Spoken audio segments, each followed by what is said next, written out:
Lo que nos toca en esta noche es la porción, o la parashá, la porción de Juan, capítulo 9 y 10, que la he llamado con la siguiente frase, mi hatá, en hebreo, mi hatá, que es la pregunta, ¿quién pecó?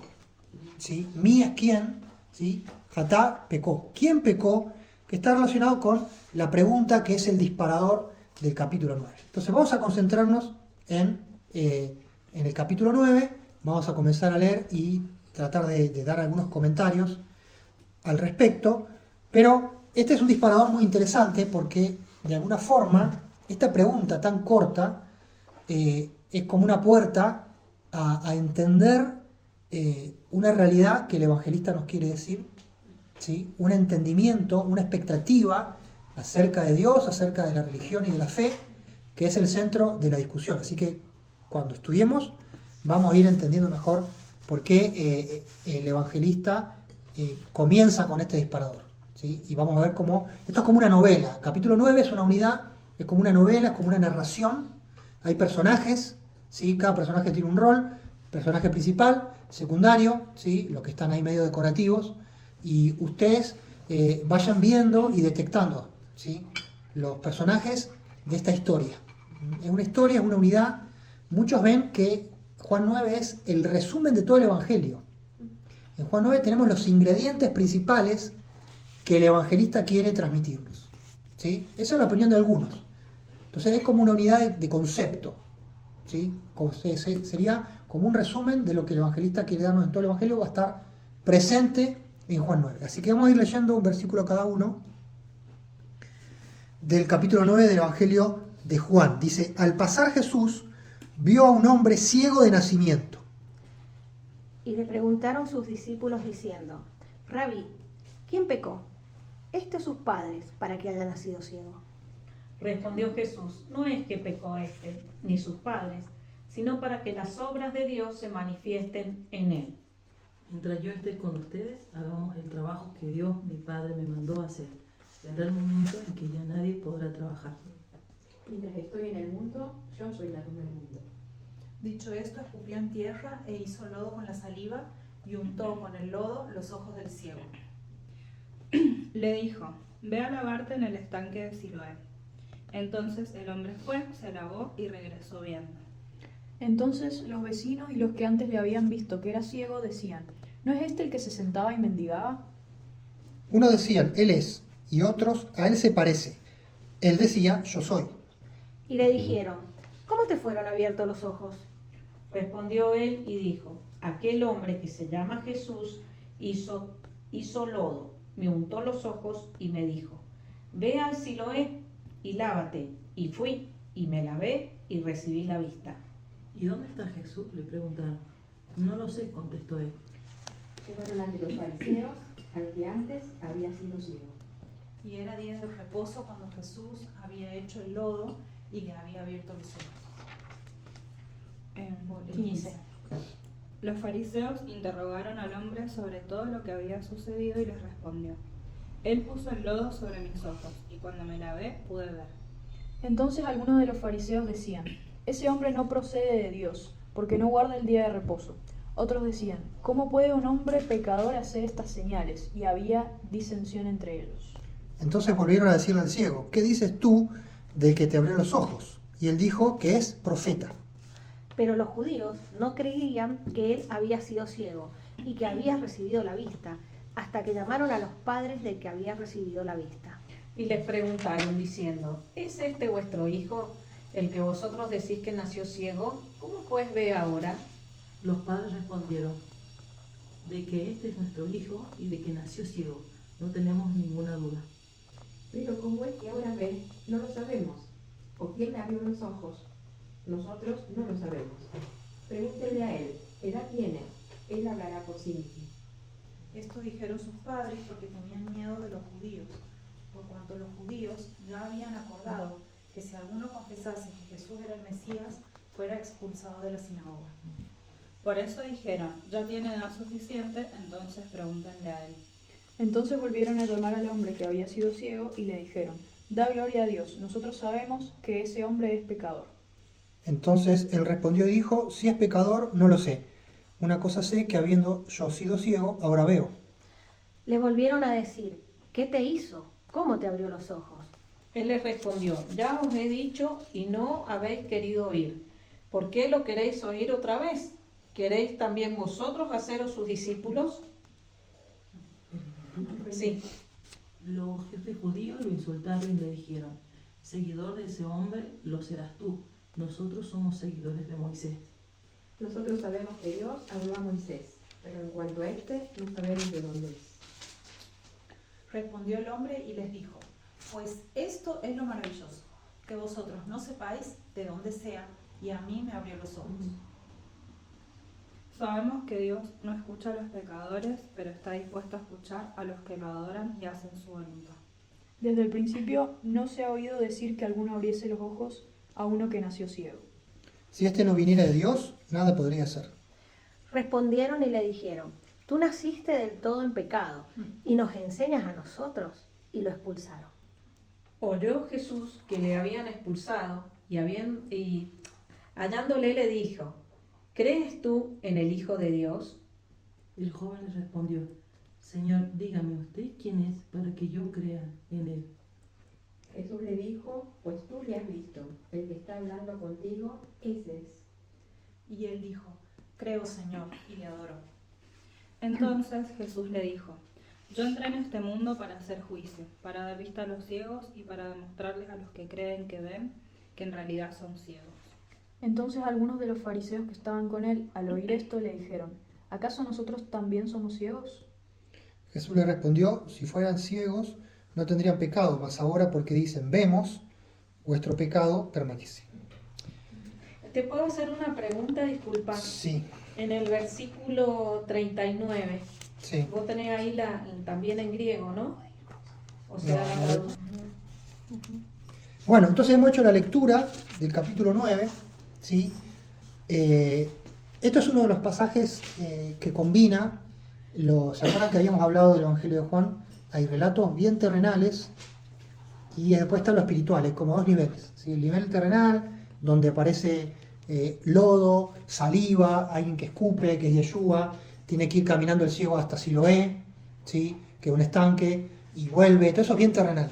Llaman a los padres medio, y a su vez eso convive con la parte más espiritual, que tiene que ver con algunos puntos, sobre todo del relato, de las frases que Yeshua dice. ¿Está bien? Entonces siempre tenemos esto, y a veces Juan queda muy en el aire, muy espiritual, pero acá, digamos, vuelve a tocar tierra y desde una situación concreta levanta un mensaje. ¿Sí? Entonces, tenemos una situación, dice al pasar, Jesús vino un hombre ciego, lo vio, un ciego de nacimiento, un mendigo, ¿sí? No sabemos bien dónde estaba, esto pasa en Jerusalén, por el capítulo 10, nos dice algo de que estaba en Jerusalén, ¿sí? Después va a aparecer en el capítulo 10 que ahí está la fiesta de Hanukkah. La actitud de los fariseos tan inquisidora, al menos como se pinta, tiene más sentido que sea en Jerusalén, donde los fariseos eran dueños y señores un poco de la vida pública. La cuestión es que hay un mendigo que no pide nada, ¿sí? Que está haciendo su trabajo, digamos, de mendigar, ciego de nacimiento, y fiel a los relatos de Juan, ¿sí? En los relatos de Juan, Yeshua sana para provocar fe.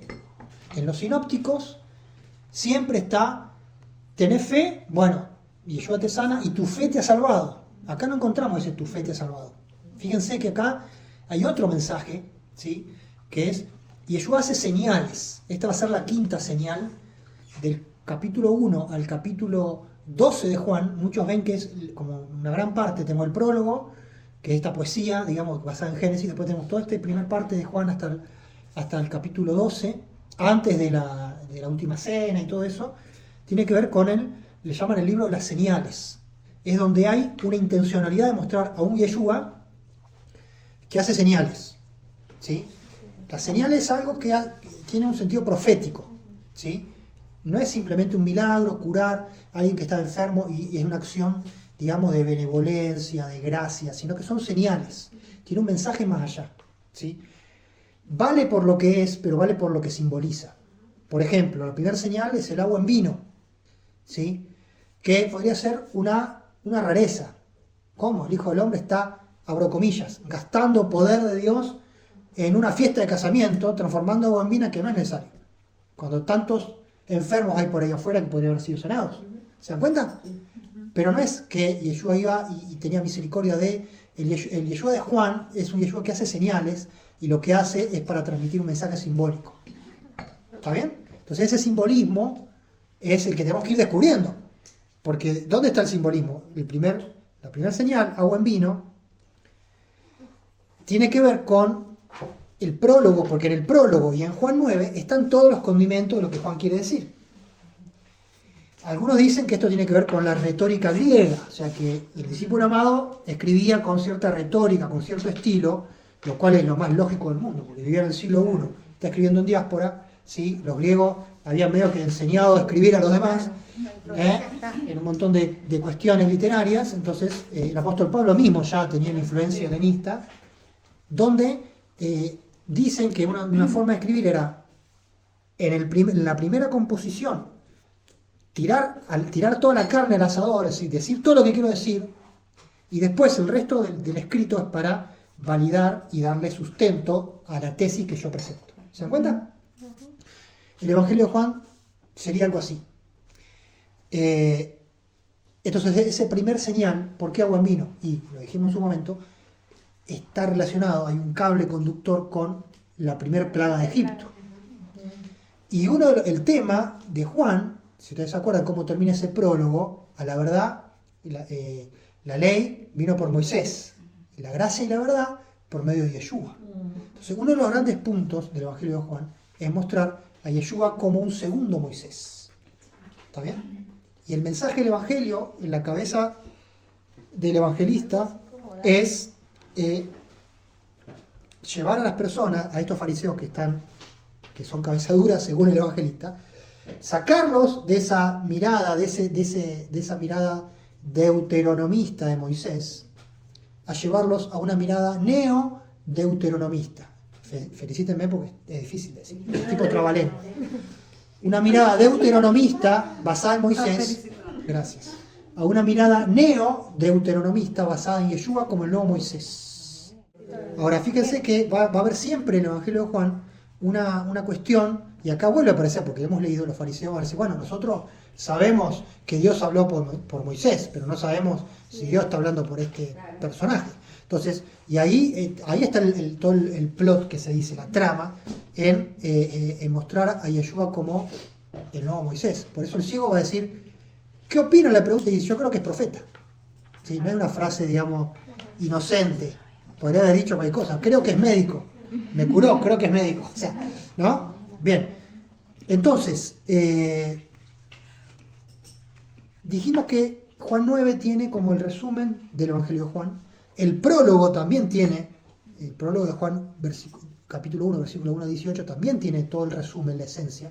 Es como un concentrado. Entonces vamos a ver los paralelismos, ¿sí?, que hay en estos dos casos para ver que realmente en Juan 9 se evoca al prólogo y se evoca a este mensaje central de Juan, ¿sí?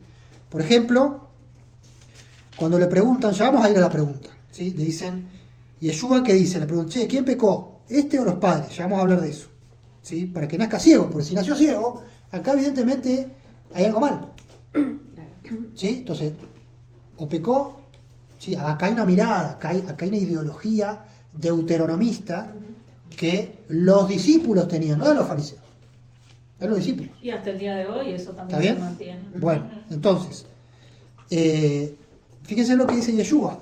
Yeshua dice, no, es para que las obras de Dios se manifiesten en él, ¿sí? Las obras tienen que ver con la obra de la creación. Me es necesario hacer las obras del que me envió, entre tanto que el día dura, la noche viene cuando nadie puede trabajar. O sea, acá hay una mención al día y la noche, ¿sí? En Génesis tenemos día y noche, ¿ok? Bueno. Entre tanto que estoy en el mundo, luz soy del mundo. De nuevo, en el prólogo tenemos que esta luz venía, que alumbra a todo hombre. la primera cosa que se crea en Génesis 1 es la luz, sea la luz, y or en hebreo, y or, sea la luz, y acá ellos dicen, bueno, yo soy luz del mundo, ¿sí? Después dice que escupe en tierra y hace lodo, hace como una arcilla. Si uno va a Génesis 2, va a encontrar que cuando Jehová Dios, Jehová Elohim, crea al hombre, lo forma también de arcilla húmeda, porque si la arcilla estaba seca, Lili, usted que sabe, no podía tener forma humana. No tiene plasticidad. Bien, qué nivel. Para que la arcilla tenga plasticidad tiene que tener un contenido húmedo, ¿sí? Entonces, acá tenemos un paralelismo.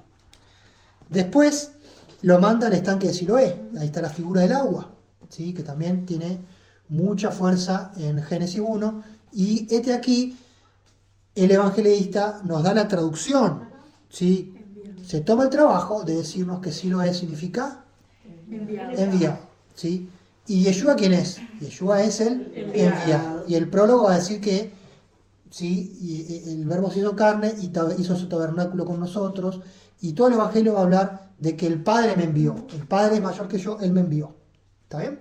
Entonces, hay como un paralelismo con Génesis 1, porque en la cabeza del discípulo amado este tema está presente, ¿sí? ¿Podemos buscar otro paralelismo? Sí. Por ejemplo, Juan el Bautista es el que da testimonio de todo esto en el prólogo, ¿sí? Que él dice, yo no soy la luz, yo vengo por testimonio de la luz. Entonces está en el prólogo. Y acá el ciego toma ese rol de testigo, de decir, es él, es el profeta, mirá, ¿sí? Entonces vamos a ver un crecimiento del ciego. El ciego arranca como mendigo y termina como predicador, más o menos, ¿sí? Aguante el ciego, aguante el ciego. Bueno, entonces hay un desarrollo. Lo tenemos que volver al inicio. Al inicio, ¿qué le llama la atención? Como en el análisis de la obra de teatro. Primero pasa Jesús, ve a un hombre ciego de nacimiento, ¡pum! Los discípulos le preguntan, ¿quiénes eran los discípulos? ¿Cómo? ¿Quién eran los? ¿Quiénes eran los discípulos? Juan tiene que haber estado ahí, como está relatado. No dicen los apóstoles, fíjense que ni siquiera dicen los apóstoles. Después va a decir que entre los discípulos había fariseos, con lo cual algunos... La gente que siempre lo seguía. Siempre que lo seguía, entonces fíjense, siempre que lo seguía. Bueno, lo seguía y practicaba lo que él decía, porque Posible- eso es ser discípulo. Bien, eran discípulos, ¿y cómo lo llaman los discípulos a Yeshua? Rabí. Segunda cosa que nos tiene que llamar la atención. Entonces, la primera, discípulos, después uno ve que la única definición, o lo único que estamos seguros de quién estaba en ese grupo de discípulos tan amorfos, eran algunos fariseos. Porque son los que después al final termina el remate y la terminan como ligando, ¿sí? Para que habría abierto la boca, habrán dicho los fariseos, porque la respuesta de Yeshua es medio dura. Ya lo vamos a hablar. Con eso vamos a terminar. Entonces, acá hay un grupo de discípulos anónimos, ¿sí? Si vamos a la versión narrativa, son actores de reparto, ¿sí?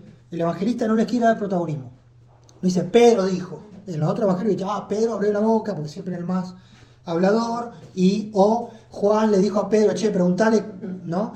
Acá son discípulos anónimos, porque no son protagonistas. Y el poco protagonismo que tienen es un protagonismo negativo en esta comedia, no es una comedia, en esta narrativa, ¿sí? Que yo creo que lo veamos desde el punto de vista de como una narrativa de juicio. Hay como un juicio acá. Acá en el fondo hay como un juicio. Y Yeshua va a ser acusado por los fariseos, cosa que pasa bastante en los evangelios, ¿sí? Esto es como un esquema, ¿sí? Como van a la comedia, y en la comedia, ¿qué tiene que pasar? Y tenés que reírte, siempre tiene que haber alguno que es medio payaso, tiene que haber un drama, y tiene que haber un final feliz.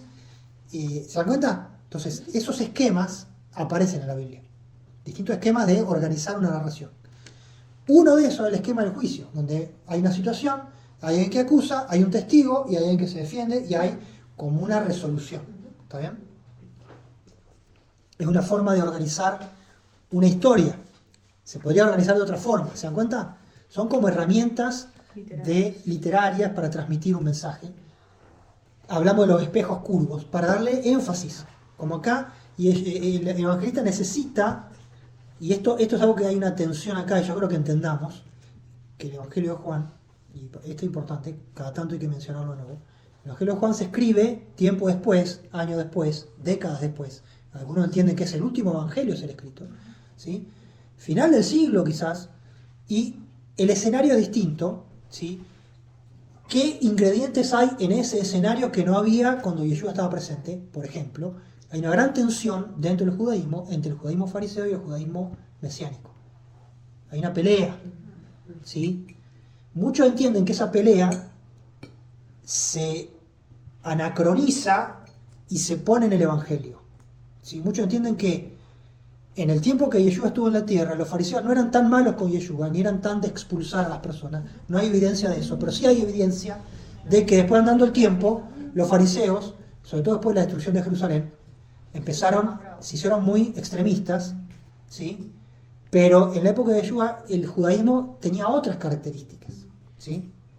Después de la destrucción del templo, que fue una desgracia y fue una tragedia, las posiciones se volvieron extremas y evidente e históricamente hubo una división y un cisma entre el judaísmo mesiánico y el judaísmo fariseo, ¿sí? En la época de Yeshua podían convivir, porque ya de hecho antes que surgiera un movimiento que siga a Yeshua, convivían muchas expresiones del judaísmo. ¿Se dan cuenta? Lo digo como una tesis, lo digo para que entendamos, ¿sí?, que acá el espejo curvo del Evangelio de Juan nos quiere mostrar una realidad de lo difícil que es aceptar a Yeshua, porque posiblemente si vos hoy, en la época que se escribe esto, aceptás a Yeshua, seguís a Yeshua, posiblemente te expulsen de la sinagoga. ¿Qué es lo que pasaba? Tenemos a Yeshua que está caminando con los discípulos, no sabemos quiénes son, los discípulos hacen una pregunta: Rabí, ¿quién pecó, este o su padre, para que haya nacido ciego el ciego? ¿Sí? Esto refleja una forma de pensar de la sociedad de la época, ¿sí? Un concepto que podemos decir deuteronomista, que es: si obedeces a Dios, vas a tener las bendiciones que están en el libro de Deuteronomio. Si desobedeces a Dios, vas a tener las maldiciones. Es un camino lineal, ¿sí? Es un camino que podemos decir que funciona a largo plazo. La tendencia es que si yo le hago caso a Dios y a la palabra y a los consejos, a la larga me va a terminar yendo bien. Y lo contrario, a la larga me termina yendo mal. Eso no quiere decir que puntualmente o como excepción a la regla haya situaciones atípicas o de dificultad, ¿sí?, que también están presentes en la Biblia, y la Biblia también le da respuesta. Por ejemplo, el caso de Job, ¿sí? El caso de Job, ¿sí? Los amigos de Job le están diciendo la ideología deuteronomista: vos algo mal hiciste, porque si no, ¿cómo Dios te va a castigar? Entonces, bueno, después la historia de Job muestra que a veces el sufrimiento tiene otras razones, o Dios permite, etc. Tenemos el caso del concepto del siervo de Jehová en Isaías, el Deutero Isaías, que es: judíos que van al exilio en Babilonia eran inocentes, eran de los buenos, que van junto con los malos, son esclavizados, van a Babilonia, y cuando Deuteronomio pronostica que esa gente iba a quedar desamparada, que iban a ser adoradores de ídolos, ¿sí? El final de Deuteronomio dice: bueno, si vos desobedeces a Dios, vas a ir en cautiverio. Y en el cautiverio va a terminar adorando al palo, a la estatua, a la piedra, etc. Bueno, eso con un grupo de personas no pasa. Un grupo que va en cautiverio, ¿sí? Pensamos mucho que van, se mantienen fieles, hacen un lindo trabajo allá, recopilan la Torá y los escritos y todo, y trabajan y vuelven y enseñan judaísmo de nuevo en Jerusalén, construyen el templo, construyen la ciudad, Esdras, Nehemías, etc. Eso lo va a ver. Entonces, en medio de eso surge el concepto del siervo de Jehová, que es otra ideología. Es decir, Dios permite que los buenos sufran, y en ese sentido son siervos de Jehová. Aunque estén en el exilio, y están haciendo de alguna forma, están siendo como expiación, están llevando una cruz por el resto del pueblo. Son una minoría que está haciendo un trabajo espiritual que no se entiende, pero que se va a entender después. Ahí surge el concepto del siervo de Jehová, y oh casualidad, los pasajes del siervo de Jehová, incluido Isaías 53, se van a aplicar perfectamente a Yeshua. ¿Está bien? ¿Se dan cuenta? Bien, entonces, lo llaman rabí. ¿Les llama la atención eso? Volvemos. Juan está escribiendo mucho tiempo después. Podría no haber dicho esto. Podría haber dicho: los discípulos le dijeron: Señor, un título, Hijo de Dios, Mesías, ¿qué pasó con este que nació ciego? ¿Pecó los padres? ¿Pecó él? No, le dicen rabí. Se dan cuenta que acá está Juan en un nivel bien terrenal. Y podemos creer, decir, posiblemente lo que pasó es que los discípulos dijeron rabí. Claro. Y esto es interesante, ¿por qué? Porque volvemos, Juan tiene dos niveles y ninguno vive sin el otro, que si Yeshua sea hijo de Dios, no existe si él no es rabí. No hay uno sin el otro. Y rabí es el título que se le da a Moisés. En hebreo, Moshe Rabbeinu. Moshe Rabbeinu.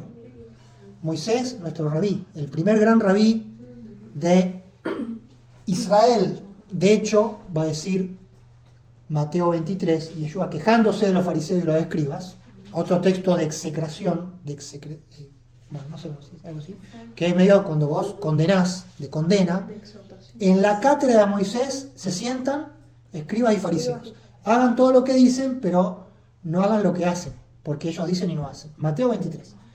Cátedra de Moisés. ¿Qué está queriendo decir? Que hay una cátedra de Moisés, que cualquiera que enseñe en la sinagoga enseña con autoridad que se conecta a Moisés.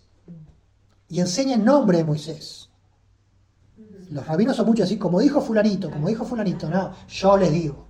Y acá Yeshua es llamado rabino como Moisés, y de hecho los fariseos van a decir, nosotros sabemos que Dios habló por Moisés, ¿está bien? O sea, nuestro rabino es Moisés, o sea, nuestra autoridad, ¿sí? Viene de Rab, grande, ¿sí? No, Rab, grande, importante, ¿está bien? Desde ahí viene rabí. Bueno, fíjense que Juan es el que más usa esta palabra. Tenemos rabí en Juan 8 veces, en Mateo 4, en Marcos 5 veces y en Lucas nunca aparece. ¿Está bien? Entonces, esto es interesante. El Evangelio de Juan está apuntando a un Yeshua que es rabí. ¿Por qué? Después el ciego va a decir, me parece que es profeta o es un profeta. ¿Sí? Entonces, rabí, profeta, está de alguna forma delimitando la imagen de Moisés. ¿Sí? Profeta, rabí, entonces está yendo por ese lado. ¿Sí? La ley, por medio de Moisés vino, la gracia y la verdad por medio de Yeshua. Está en el prólogo, está acá. Bien. Los discípulos no vuelven a aparecer en el relato, o sea que están súper de reparto, son actores de reparto. Hace una pregunta a la antigua, porque Yeshua les contesta, no es por ahí. No es que pecó ustedes están viendo el espejo retrovisor, ustedes ven qué pasó atrás. No están concentrados en el objetivo, en la oportunidad. Obviamente. El que podía verlo es Yeshua. Si Yeshua ve una oportunidad para hacer las obras de Dios, que este es otro concepto, las obras de Dios. Un concepto muy de Juan. ¿Sí? En griego, erga, obra. Quizás ahí viene ergonomía, ergonómico, no sé. Bueno, obra, peulá en hebreo. ¿Sí? Peulá y niflá, que es maravilla. ¿Sí? Que también va a aparecer en Juan 9. ¿Sí? Y lo va a decir el ciego. Obra y maravilla es cosas también, palabras atribuidas a Dios. ¿Sí? Entonces, el Salmo 111, que hemos hecho el curso hebreo, habla de estas niflaot, estas maravillas y estas obras de Dios. ¿Está bien? Entonces, Mateo usa la palabra obra, que tiene un concepto ético, hacer las obras de Dios, obedecer a Dios de una forma concreta. ¿Sí? No discursiva, sino hacer cosas concretas en lo que Dios quiere.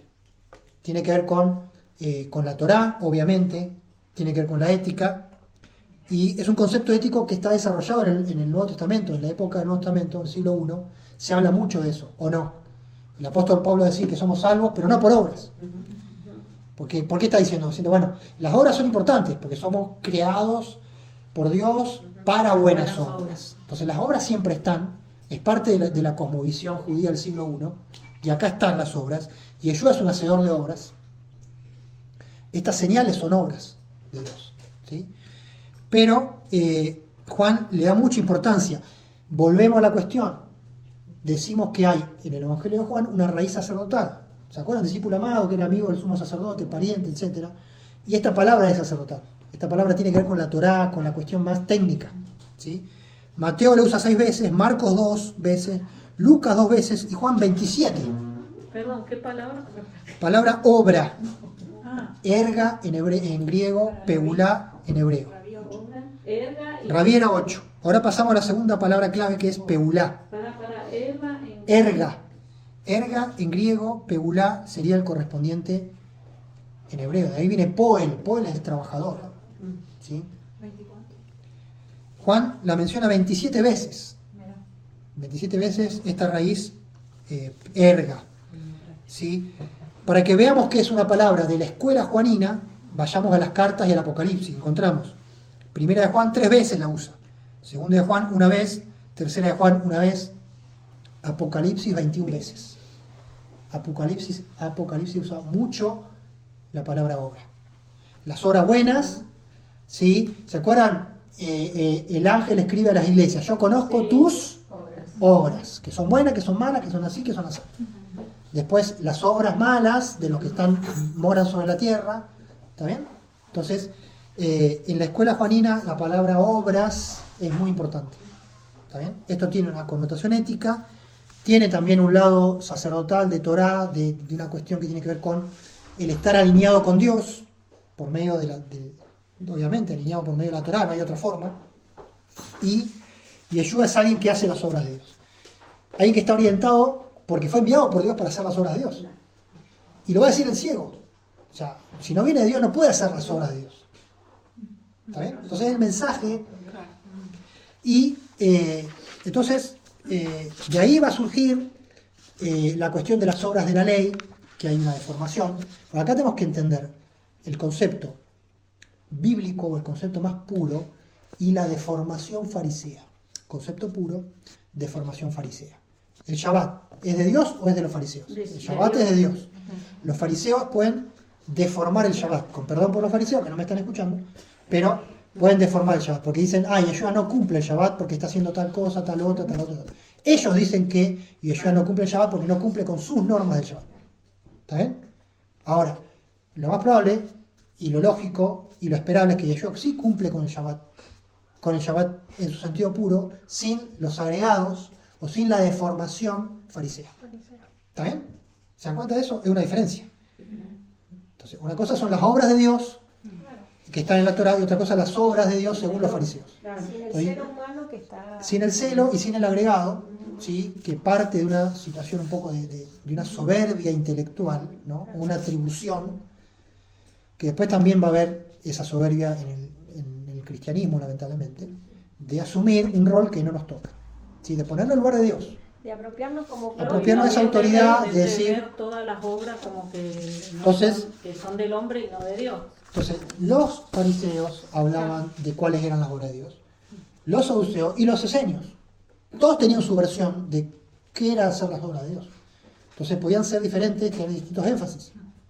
Y Yeshua tenía su propio énfasis. ¿Está bien? Entonces, no todos podían estar de acuerdo, porque todos iban a más, nadie quería aprender, todos querían enseñar. ¿Se dan cuenta? Entonces, cuando todos quieren enseñar, nadie quiere aprender, se pone difícil. Entonces, ahí está. Y Yeshua les dice, no miren para atrás, no miren a buscar la culpa de la situación, el tecnicismo. No sean deuteronomistas a rajatabla, sino sean neodeuteronomistas. ¿Qué quiere decir? Que en esta dificultad vean una oportunidad, vean hacia adelante. ¿Sí? Esto es para que las obras de Dios se manifiesten, tengan fe. ¿Sí? Entonces Yeshua va y lo cura al ciego. ¿Sí? Con una obra, escupe, hace lodo. ¿Sí? Vemos en Marcos que en otras situaciones aparece la saliva y el lodo. Le toca con la saliva la lengua, al que era sordo mudo. Efata, ¿se acuerdan? Efata se ha abierto. ¿Sí? Si quieren los textos es Marcos 7:32 y Marcos 8:23. ¿Era costumbre de la época? Bueno, ahí hay una cuestión, sí, y tiene que ver con la cuestión medicinal. Porque a Yeshua en algún momento dicen, médico, cúrate a ti mismo. Y hay un concepto, y a Yeshua muchos lo veían como un médico. ¿Por qué? La medicina o el concepto médico en Israel era distinto como lo conocemos hoy, o como se conoce en Occidente o en Grecia. ¿Sí? En Grecia se desarrolla la medicina, de hecho la medicina está llena de términos griegos, ¿no? Y de farmacia en adelante. Entonces, la medicina hebrea, el concepto de medicina hebrea es mucho más cerrado. Los hebreos eran mucho más reticentes, porque el cuerpo es creación de Dios, el cuerpo es sagrado, y no era para meterle cualquier cosa. No era para hacer experimentos, que un cosito acá, un yuyito, una cuestión. Entonces, era algo sagrado. Quien tocaba el cuerpo, quien hacía medicina, necesariamente, ¿cuál era su capacitación? No era ir a la universidad. Tenía que ser una persona santa, una persona... Eran los sacerdotes. Tenía que ser consagrado a Dios, porque estaban tocando cosas santas. ¿Se dan cuenta? Si ustedes van a ver al Levítico, va a ver que el sacerdote es el que ve la cuestión de la lepra. Pero no hay cura a la lepra, ¿no? los sacerdotes irán a curar la lepra. No, vos curate como puedas y yo voy a ver si estás curado o no. Entonces, la medicina hebrea no era tan proactiva, ¿sí? Dejaba mucho espacio a Dios, ¿sí? Era más de orar que de meterte un remedio. ¿Se da cuenta? Lentamente fue incorporando, pero el médico tenía que ser, no era cualquiera. No podía ser, médico de profesión, ¿sí? No el concepto biológico, ¿sí? De, sabe manejar el cuerpo, no. El cuerpo era del ámbito sagrado, estaba más relacionado a lo sacerdotal. Eso también quizás fue un freno al desarrollo medicinal en Israel, ¿sí? ¿No? ¿Por qué? Porque lo veían desde un ángulo y quizás eso les hacía menos libertad para experimentar esta hierba, estas cosas, qué sé yo. Bueno, entonces tenía este ámbito sagrado. Entonces Yeshua muy posiblemente también lo veían como un médico, ¿sí? Pero un médico de poner la mano o hacer algo ritual como esto, ¿sí? Muchos entienden que que se creía que la saliva también tenía cierto poder. O los ungüentos, ¿se acuerdan que Isaías le pone una masa de higo al rey Ezequías? Ese tipo de cosas, pero de ahí no iba, porque había una mirada, digamos, de que el cuerpo es santo de Dios, no es para andar haciendo cualquier experimento, ¿está bien? Distinta fue la mirada en otras culturas. Bueno, finalmente después el concepto evoluciona y hoy tenemos una mirada bastante distinta. En el mismo Egipto, donde ellos estuvieron tanto tiempo. Yo creo que en Egipto también la mirada era más sacerdotal, más hacia lo sagrado. Por ejemplo, dice que los médicos embalsamaron a José, porque no era que lo querían curar, sino querían darle vida eterna, y el embalsamamiento era parte de que, ¿no? ¿También? Entonces, lo místico, lo religioso se mezcla con lo medicinal. Después se van dividiendo y el mundo occidental va a separar totalmente las dos cosas. Bueno, hablamos de la saliva medicinal, hablamos de Siloé. Siloé es un estanque que se construyó en el tiempo de Ezequías para que Jerusalén está como una gran montaña, un gran peñasco, un grupo de peñascos, y alrededor tiene valles, el valle de Cedrón, el valle de Hinnom, y esos peñascos no son totalmente sólidos en el sentido que no tienen fisuras ni grietas, sino que es como una esponja y adentro el agua se acumula. ¿Está bien? Se almacena el agua, porque hay falla, hay diaclasa, está todo medio... Está fracturado. Está fracturado, ¿sí? Gracias a eso se junta el agua de lluvia, sobre todo en invierno, y regionalmente, porque hay otras montañas un poco más altas que donde está Jerusalén, hay un flujo de agua subterráneo que sale como un manantial sobre la ladera del valle de Hinnom, ¿sí? El famoso fuente de Gihón, o de Gijón, que ahí, por ejemplo, el rey David, el rey Salomón, se coronaban rey ahí. Hay una fuente, sale agua, ¿sí? Cerca de la ciudad de David, la ciudad antigua de Jerusalén. De ahí se hizo un túnel por adentro, aprovechando esa diaclasa, esas fracturas. Había un viejo túnel cananeo antes, o sea que ahora hay dos túneles, y el agua, para que no se vaya y tengas que buscarla fuera de la ciudad, que es muy inseguro, sobre todo si la ciudad es sitiada, invadida, hacen un túnel para que el agua quede adentro de la ciudad, y termina en Siloé. ¿Sí? Los arqueólogos fueron atrás de esta historia y descubrieron los dos túneles que se pueden visitar y la piscina de Siloé. Están ahí.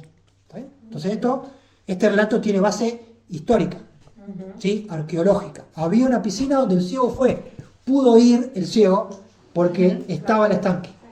No es poco, ¿sí? No es poco, porque está diciendo, esta historia es totalmente verídica.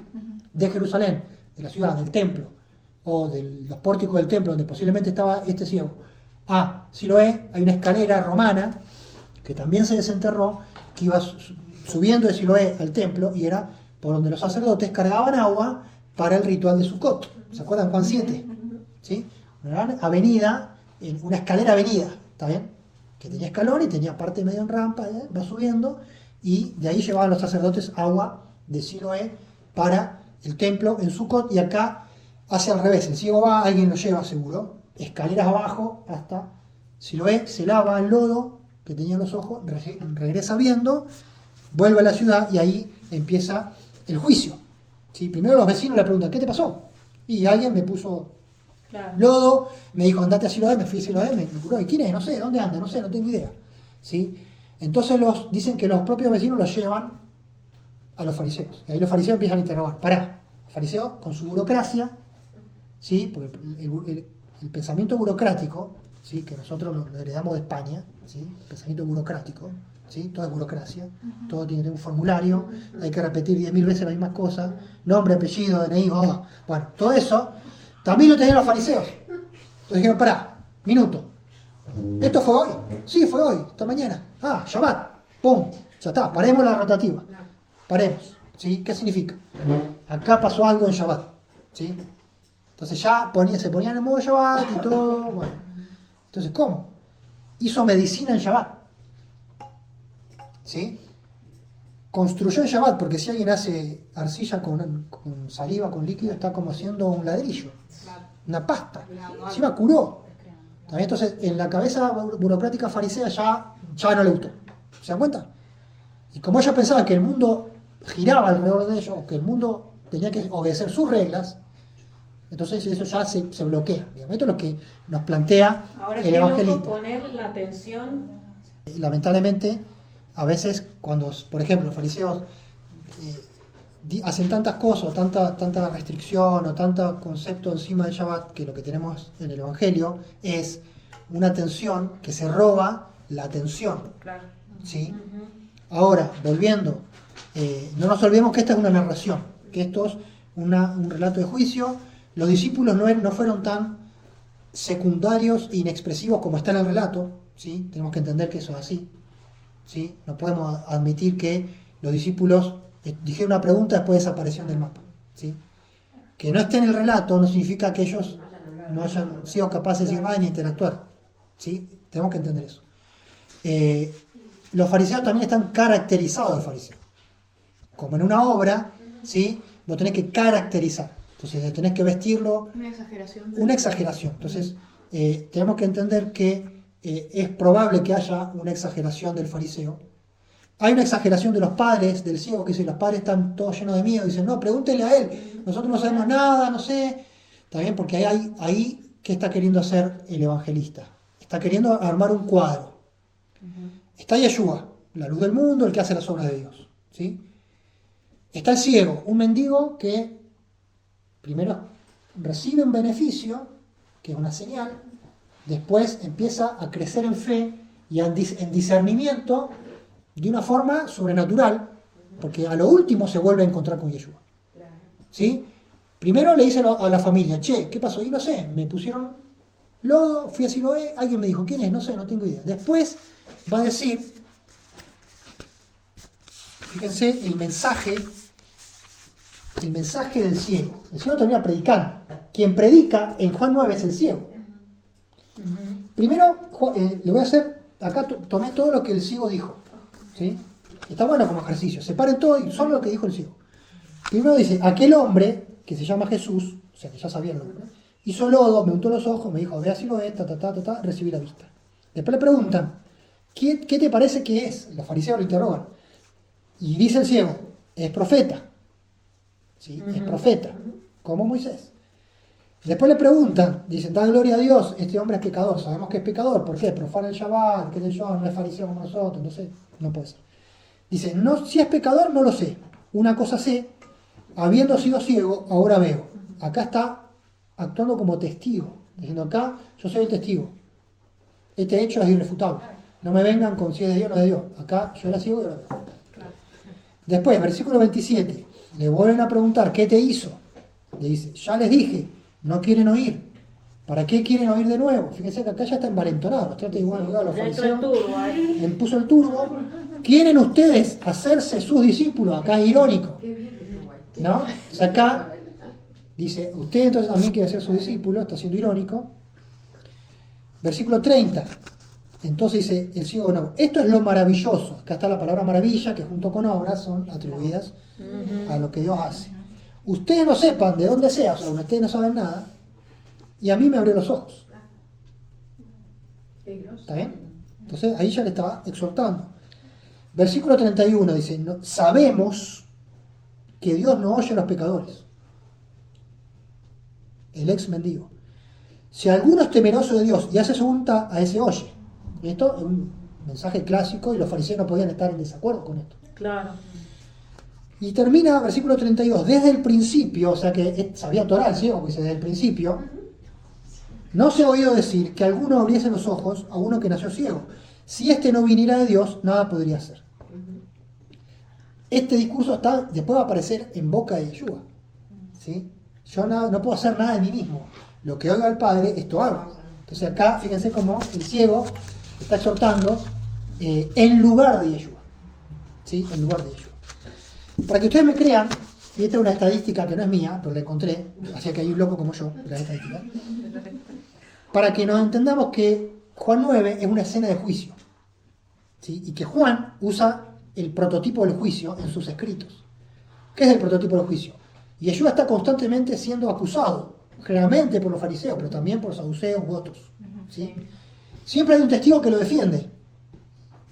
Puede ser la mujer samaritana, el ciego, después, no sé, María, Marta, etcétera, etcétera. Hay otros personajes que entran, ¿sí? El paralítico de Betesda y otros, ¿sí? Que entran a ocupar el lugar de testigos para, de alguna forma, dar un testimonio a favor de Yeshua. Y después está Yeshua el acusado, que en realidad termina acusando. Yeshua es un acusado que termina acusando, pero que se demuestra por encima. Y los acusadores siempre terminan mal parados, porque el relato busca mostrarnos la ironía o la torpeza de los argumentos. ¿Está bien? Entonces, eso está por detrás. La palabra testigo, en los sinópticos, vamos a comparar sinópticos con Juan. La palabra testigos, 3 veces en los sinópticos, 14 veces en Juan. O sea, sinópticos, Mateo, Marcos y Lucas, sumados. Testificar, el verbo testificar, 2 veces en los sinópticos, 33 veces en Juan. Juzgar, 12 veces en los sinópticos, 19 en Juan. Verdad, la palabra verdad, 7 en los sinópticos, 25 en Juan. Concepto de verdad. La verdad en el juicio busca ¿qué? La verdad. O verdadero, 2 veces en sinópticos, 14 en Juan. ¿Está bien? El prólogo, o casualidad, va a decir que la gracia y la verdad vino por medio de Yeshua. ¿Sí? Tenemos el relato del ciego, que termina predicando, a favor de Yeshua, en un testimonio a favor de Yeshua. ¿Sí? Y después termina con Yeshua, el cierre lo hace Yeshua, porque después se encuentra el ciego y Yeshua en el templo. ¿Está bien? Todo esto que recién leímos, el ciego se lo dice a los fariseos. Yeshua no estaba. El ciego nunca vio a Jesús hasta después. Claro, el ciego después lo ve con sus ojos, digamos, y ahí Yeshua le dice, bueno, ¿crees en el Hijo de Dios? Sí, acá hay como un... Vamos a leerlo, a ver si me pueden seguir, porque esto... Vamos a leer el final. Versículo 35. Oyó Jesús que le habían expulsado, lo había expulsado de la sinagoga el ciego. ¿Sí? Por atrevido. Uno de los discípulos ahí se quedó chusmeando qué es lo que pasaba en toda la historia, que fue y le contó. Hallándole, Yeshua le dijo, fíjense esto porque parece Evangelio siglo XXI, parece una reunión de domingo. Hallándole, Yeshua le dice, ¿crees tú en el Hijo de Dios? Le dice Yeshua al ciego. Respondió él y dijo, ¿quién es Señor para que crea en él? Le dijo Jesús, pues le has visto y el que habla contigo, él es. Y él dijo, creo Señor, y le adoró. Jesús dijo, para juicio he venido yo a este mundo, para que los que no ven vean, y los que ven sean cegados. Entonces algunos de los fariseos que estaban con él, o sea que eran discípulos, al oír esto le dijeron, ¿acaso nosotros somos también ciegos? Jesús le respondió, si fueran ciegos no tendrían pecado, más ahora porque dicen, vemos, su pecado permanece. Entonces este es el remate de Juan 9. ¿Sí? ¿Qué tenemos acá? Yeshua se encuentra con el ciego. Este es el corolario del relato. Acá Yeshua medio que hace una predicación del siglo XXI, crees en el Hijo de Dios, dice, ¿quién es? Yo soy. Esto es muy llamativo porque en los sinópticos tenemos siempre el famoso secreto mesiánico. En los sinópticos se nos presenta a un Yeshua que esconde, ¿sí? Y solo una vez le pregunta y Pedro dice, bienaventurado Pedro, acá es algo como muy a boca de jarro, que Yeshua se lo dice a la samaritana y se lo dice al ciego. ¿Se dan cuenta? A la samaritana también le dice, yo soy, acá estoy. Eso es raro, ¿sí? Eso es raro si lo llevamos, rebobinamos al punto histórico, ¿sí? De un Yeshua hablando de esa forma. podemos especular de que volvemos, el evangelista queriendo mostrarnos al ciego como un ejemplo de fe a seguir, porque su necesidad, Juan 20:31, estas cosas he escrito, dice el evangelista, para que ustedes crean que Yeshua es el Hijo de Dios, el Mesías, y creyendo tengan vida en su nombre. Entonces, el ciego es prototipado como alguien que hizo todo el circuito. Primero recibe algo de gracia, porque la gracia y la verdad vienen por Yeshua. Entonces recibe algo de gracia, ni pide, ni tenía expectativa de tener vista, ni se lo pedía, ni lo conocía Yeshua, nada. Es curado, primero no sabe quién es, después empieza a entender, si él me curó es un profeta, si él me curó es alguien que viene de Dios, hace las obras de Dios, esto es maravilloso. Es más importante que los fariseos, ¿sí? Es un testigo fiel que se enfrenta a los fariseos y es expulsado cuando sus propios padres tienen miedo y dicen, no, nosotros no sabemos nada, pregúntenle a él. Acá el relato nos quiere mostrar dos posturas diferentes, y acá hay un mensaje. La vieja guardia, cobarde, que no quiere romper con los fariseos, y la vanguardia, más joven, que sí está dispuesta a romper con los fariseos por Yeshua. ¿Sí? Esta es la generación a la cual el discípulo amado le escribe. Son los primeros lectores de este libro. Se ven, vos sos como el ciego, que está dispuesto a que te expulsen de la sinagoga por Yeshua, o sos como los padres del ciego, que se callan y dicen, no, yo no sé nada, mejor me quedo, mejor no digo, soy discípulo encubierto, tararara. ¿Se dan cuenta? O sea, acá hay un mensaje claro para esa generación. ¿Sí? Entonces, el ciego es el modelo a seguir de esta historia. La samaritana es el modelo a seguir. ¿Está bien? Lázaro y sus hermanos son el modelo a seguir. ¿Se dan cuenta que Juan nos está poniendo? Los discípulos, por algún motivo, no son el ejemplo a seguir. No me pregunten por qué, pero no son el modelo a seguir. En Juan. ¿Está bien? En Juan, el modelo a seguir son personas comunes. Por eso acá los discípulos están perdidos, están escondidos, son actores de reparto. Ahora el ciego es el protagonista, que termina adorando, termina creyendo, termina aceptando. Acá el relato nos da una formalización de la conversión, por decirlo.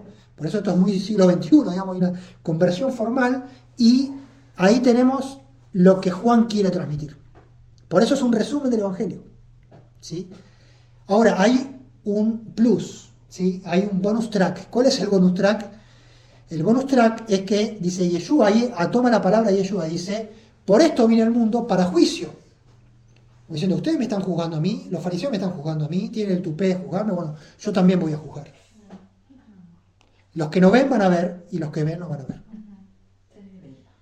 ¿Está bien? El ciego va a ver, y los que dicen que ven no van a ver. Entonces ahí hay fariseos que están con Yeshua, que aparecen como también actores secundarios en la última escena, y le dicen, ¿acaso nosotros somos ciegos? Fíjense qué interesante que Juan dice que eran fariseos. Podría haber dicho algunos de sus discípulos, pero se dan cuenta como que acá es necesario caracterizar. Es importante el fariseo. Podría haber sido esenios, podría haber sido esenios. Podría haber sido Galileo, celotes, podría haber sido cualquier cosa. Sí. ¿Qué pasa? Hay una necesidad de polarizar. En el Evangelio de Juan hay una necesidad de polarizar. Fariseo por un lado y Yeshua o mesiánicos por el otro. En el mundo después del año 70, esto es el pan nuestro de cada día. ¿Se dan cuenta? Ahora, yo creo que esto, o sea, la respuesta de Yeshua es muy, si esto realmente estuvo en labios de Yeshua, es un poco soberbia, es un poco intempestiva, porque son discípulos que están diciendo, como diciendo, ¿quién pecó? Este o aquel, nosotros estamos ciegos, o sea, y la respuesta es muy, como un castigo, ¿sí? Dice, ahora que ustedes dicen que ven, no ven, ¿no? Es como un juicio sumario. Trae consigo una sentencia. Entonces, Jeremías 2:35, lo que está citando acá es Jeremías 2. Si ustedes pueden leer Jeremías 2, en Jeremías 2 está todo mal, el pueblo está mal, Jeremías los está acusando, le está diciendo que están en cualquiera, y dicen, estos que andan en cualquiera, en todas estas cosas ustedes dicen, soy inocente, de cierto, ciertamente la ira de Dios se apartó de mí.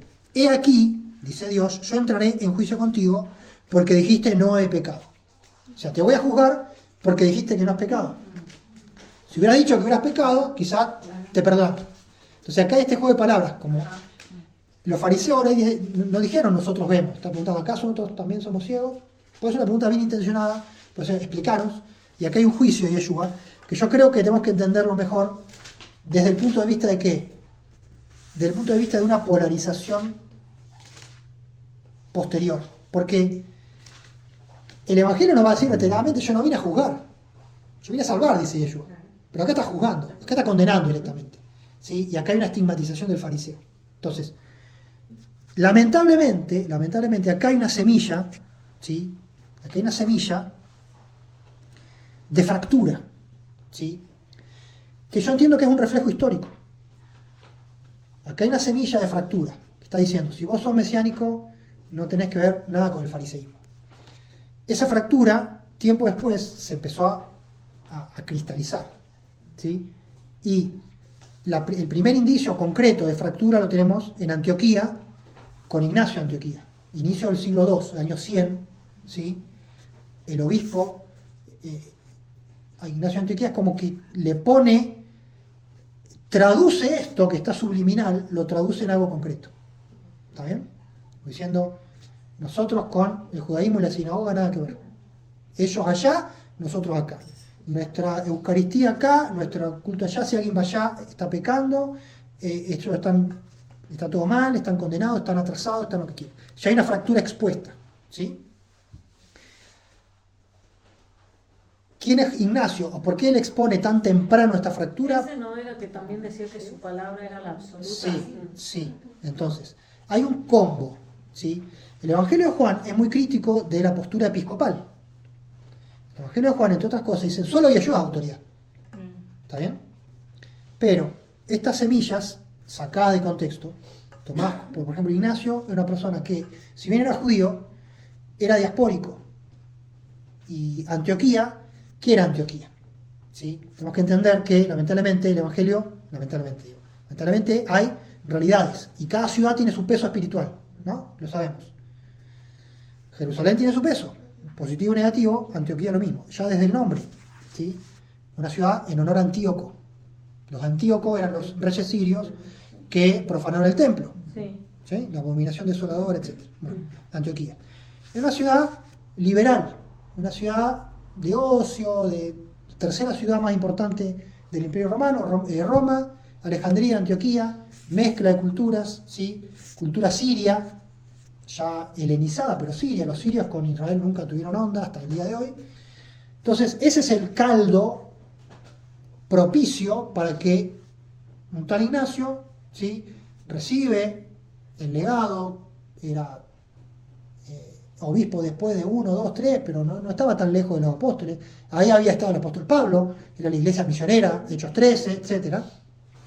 Es la iglesia donde se llama a los cristianos por primera vez, por algo será, por algo hay una distinción, por alguna necesidad de diferenciación que estaba quizás en el ADN de esa ciudad, diciendo nosotros, todo bien, pero Jerusalén es Jerusalén, nosotros somos nosotros.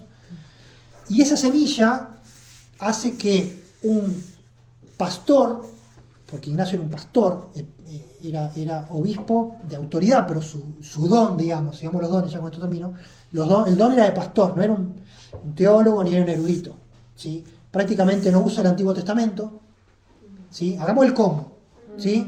Él es sirio de cabeza, o sea, judío, pero sirio, o sea, judío que fue criado en otra cultura, sirio.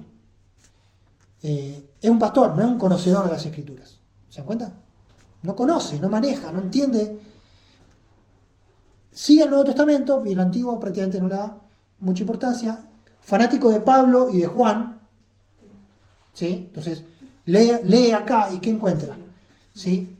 Él está en una ciudad donde la sinagoga es muy importante y el movimiento mesiánico es muy importante.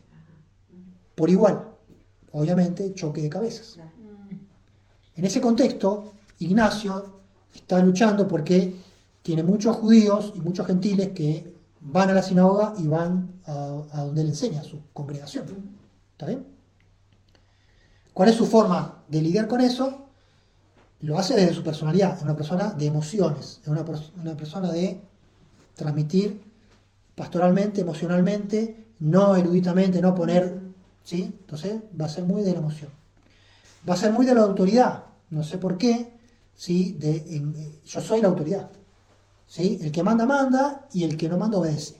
¿Está bien? Entonces va a empezar ahí la raíz de este encumbramiento del obispo, ¿sí? Si ustedes leen todas las cartas, él esconde un poco eso diciendo, bueno, yo soy el último discípulo, se quiere ser el apóstol Pablo, yo soy el peor de todos, bueno, pero al final termina diciendo que es el mejor de todos, bueno, ¿sí? Y aquí hacen lo que yo digo. Bueno, ¿sí? Entonces, todo eso, y toda esa época se terminan basando en estas semillas, ¿sí? Entonces acá hay una semilla de fractura. No podemos juzgar al Evangelio de Juan por las semillas, ¿sí? En realidad en su época, eran dificultades, pero nosotros tenemos que entender cómo construimos encima de esto. Porque pasaron algunas generaciones y leyendo dijeron, claro, los judíos mataron a Yeshua y Yeshua es el Hijo de Dios, entonces los judíos cometieron deicidio. Si un homicidio tiene pena de muerte, ¿un deicidio qué es? Regla de tres simple. ¿Me siguieron? Si un homicida tiene pena de muerte, un deicida es la pena eterna de todo el pueblo. Pues si yo encima ya estoy enojado con ese pueblo, yo encima no tengo relación, son competencia, fácilmente, bueno, nosotros somos el nuevo Israel, el Verus Israel, entonces empiezan a germinar fruto de todas estas semillas. Pero no es culpa de la semilla, es culpa de cómo yo construyo encima de los textos. ¿Sí? Entonces, si yo no soy muy prudente, muy sabio y no entiendo que el texto tiene su propia lógica, sigo de largo, me paso el semáforo en rojo y me voy. El resto es historia conocida. ¿Sí? 20 siglos de distorsiones, de cuestiones, de teología del reemplazo y demás. Entonces, con esto cerramos. El mensaje de Juan 9 nos habla de un resumen de lo que Juan quiere transmitir. ¿Y qué quiere transmitir Juan? Yeshua es el nuevo Moisés que hace la obra de Dios, que nos propone un neo-deuteronomismo, ¿sí? Dinámico más que estático, que mira hacia adelante y no mira hacia atrás, que aparte de Torah tiene gracia y verdad. Los fariseos podrán tener algo de Torah, pero no sé si tienen gracia y no tienen verdad. ¿Se dan cuenta? Y este nuevo movimiento lo hacen personas comunes. No depende tanto de los cargos, no depende tanto de yo fui, yo estuve, yo hice, yo soy apóstol, yo soy no sé qué. Es un movimiento de masas, un movimiento de personas valientes. Una samaritana, un paralítico, ¿sí?